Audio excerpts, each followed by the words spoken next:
OIC, respected foreign ministers, ladies and gentlemen. First of all, let me welcome all of you to Pakistan. The irony is that 41 years ago, the extraordinary meeting of the OIC was held in Pakistan. It was discussing Afghanistan. And since then, all the troubles of Afghanistan started. No country has suffered as much as Afghanistan. 40 years of conflict.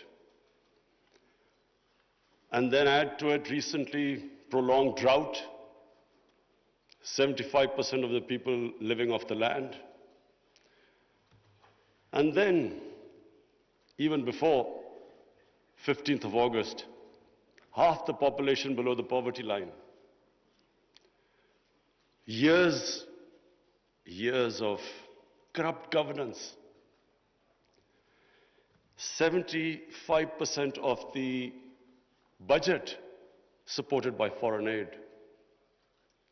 Now, a country in this situation, after 15th August, if the foreign aid dries up, the foreign reserves get frozen, banking system freezes, any country is going to collapse, let alone Afghanistan, which has suffered for the past 40 years. So I'm really glad all the speakers before me mentioned the gravity of the situation. Especially I would like to point out what Michael Griffith, Under Secretary of the United Nations Secretary General, what he had to say, the figures he gave. So the point is that if the world does not act, this will be the biggest man-made crisis which is unfolding in front of us. We, the OIC, it's a big responsibility on us, because not only is it the situation in Afghanistan as it unfolds, but it's a religious duty to help them. And I must say that we have to, and I speak to the United States specifically, they must de-link the Taliban government from the 40 million Afghan citizens. Even if they've been in conflict with Taliban for 20 years. But this is a question of the people of Afghanistan. 40 million human beings. And that's why it is very important that action is taken immediately. Already we are late. The Afghan winter, everyone knows, is extremely severe. And these preconditions the Taliban have to, unless they have an inclusive government, human rights, women's rights, do not allow terrorism from the soil. Unless these preconditions are met, the humanitarian aid will not flow, and their foreign reserves won't be allowed to have them, or the banking system won't be allowed to function. This is very important. That first of all, the one time I met the Taliban foreign minister, he categorically said that they wanted to comply with these three conditions. Now the point is, we must understand that when we talk about human rights, every society is different. Every society's idea of human rights and women's rights are different. I just give you an example of the Pakhtunkhwa province, which borders Afghanistan. Because the culture is similar, because Taliban is basically predominantly a Pashtun movement, and there are more Pashtuns on our side of the border. Now, the city culture is completely different with the rural culture. Culture in Kabul was always different to rural areas.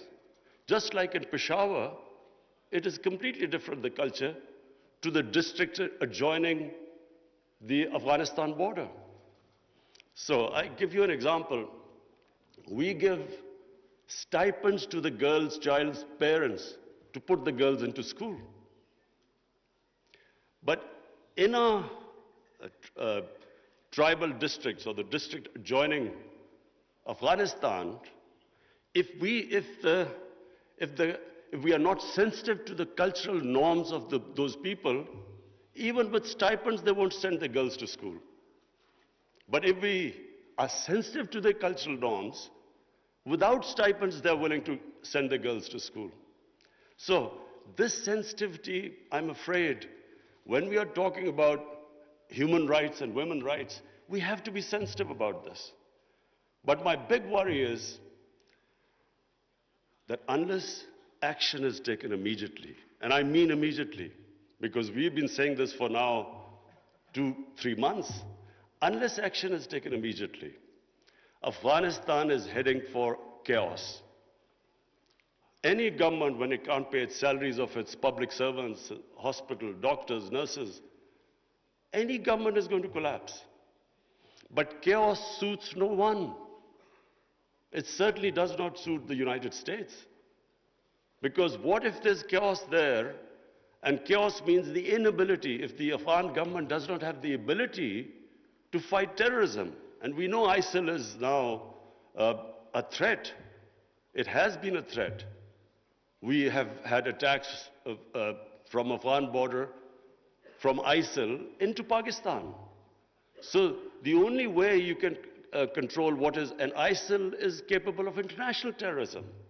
And the only reason you can deal with it is if there's a stable Afghan government. And same with Pakistan. Our worry is, and remember, Pakistan lost 80,000 people. We were the biggest collateral damage of the Afghan war. Our economy was shattered. Over $100 billion lost to the economy. 3.5 million people internally displaced. Well, the last thing we want is chaos in Afghanistan, more refugees. We already have over 3 billion Afghan refugees. To date, we have 234,000 Afghans who've overstayed their visa because their situation in Afghanistan means they can't go back. And remember, this is a country, like most developing countries, who are suffering from the fallout of the coronavirus. COVID-19, we're all suffering from the impact it has had on world economies. So we are in no position to deal with this, another influx of refugees and terrorism. So my request to the international community, to the United States specifically, I know the Europeans are extremely sensitive. They understand the situation. There's a refugee problem not just in Europe, all over the world. So everyone knows that this chaos will lead not just countries like Pakistan and Iran. Other countries will also eventually have refugee problems. But in much richer countries, you have 2,000-3,000 refugees, and there's an issue. The far-right parties raised this issue about refugees. But we poor countries, who are struggling, whose economy is just about getting on their feet, how do we cope with hundreds and thousands of refugees? So it is in no one's interest that there's chaos in Afghanistan. And that's why I was very impressed by the Islamic Development Bank's suggestions of immediate, medium, and long-term ways of helping the people of Afghanistan or making the economy sustainable. I would look forward to the foreign ministers that you will come up with a roadmap by the end of this evening. And that roadmap not only should be pushed by the OIC, by the United Nations, by the European Union, and by, of course, the United States. Because, as I repeat, chaos in Afghanistan suits no one. And finally, because I have this platform of the OIC foreign ministers, I would just raise two more points. One is Palestine and Kashmir. The people of Palestine and Kashmir look to us.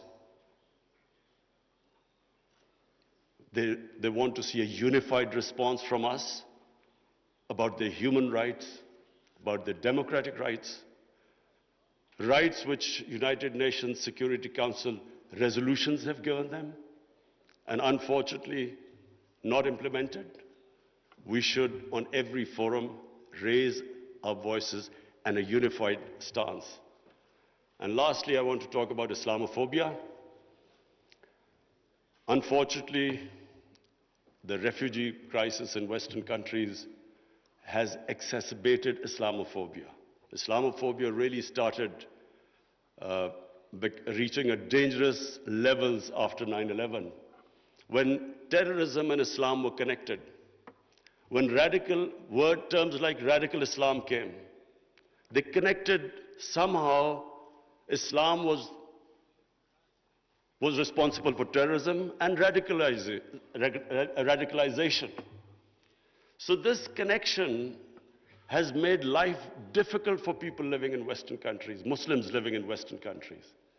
The man in the street in the West cannot distinguish between what is a moderate Muslim and what is a radical Muslim. So you have stuff like in New Zealand, a man walks into a mosque and shoots 50 people. It's because this term, radical Islam, Islamic terrorism, they have to be delinked.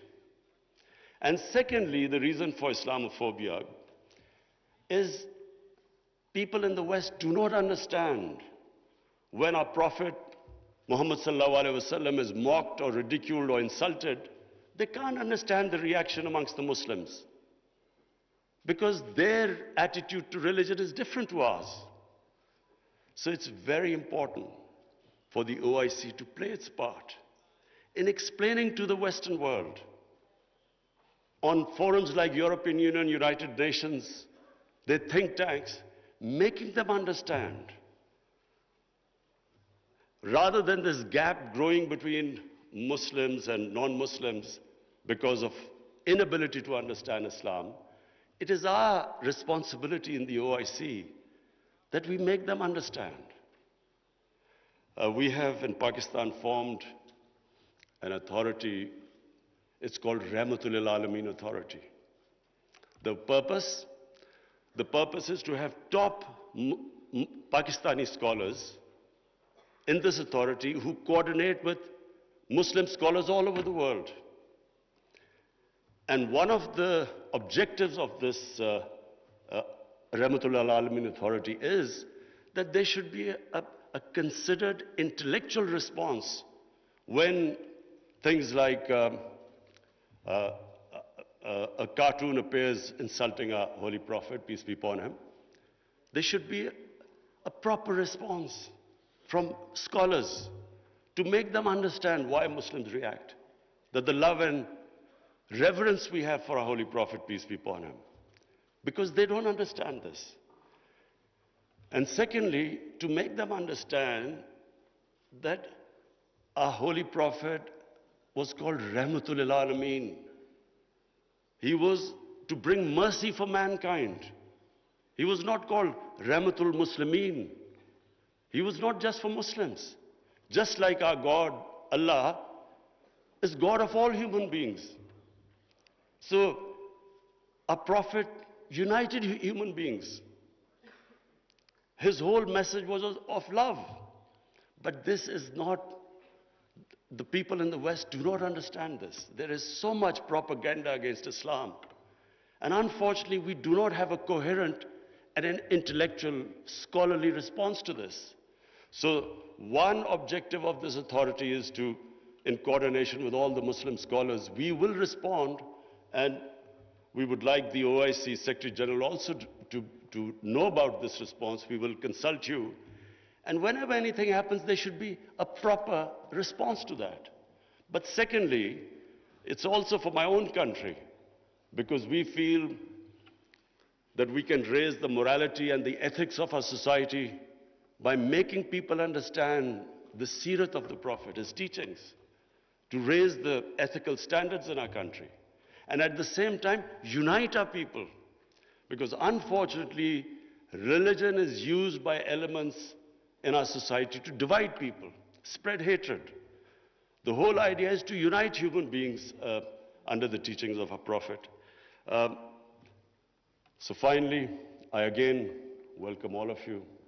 I hope we have a very productive session this afternoon, and then we come up with a very coherent a strategy which I said immediate, medium-term and long-term, how to get Afghanistan out of this crisis. Thank you.